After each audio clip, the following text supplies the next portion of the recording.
ডিম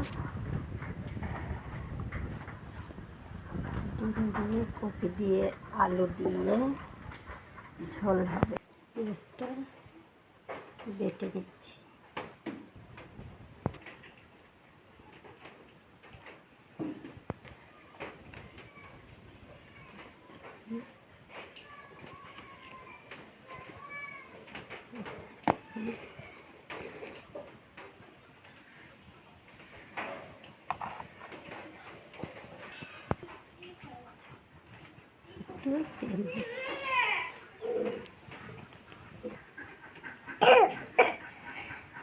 এটা আমি সব মশলা দিয়ে মিক্সড করে নিলাম।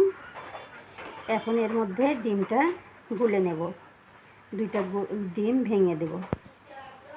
ডিম দুইটা গোলায়া নিয়ে একটা পলিথিনের মধ্যে করে আমি প্রেসারে দিয়ে সিদ্ধ করে নেব একটু।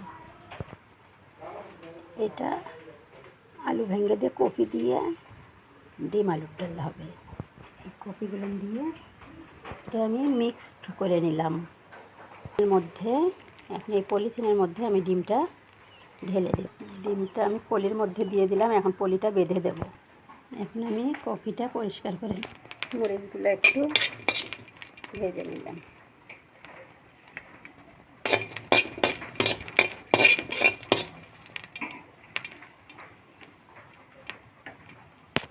ডিমটা আমার পলির মধ্যে হয়ে গেল সিদ্ধ। ডিমগুলো কেটে নিলাম।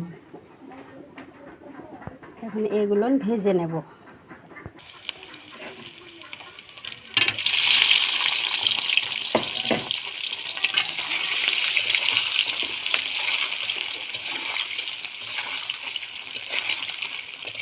আমরা ডিমগুলো ভেজে নিচ্ছি। এগুলো ভেজে নিলাম।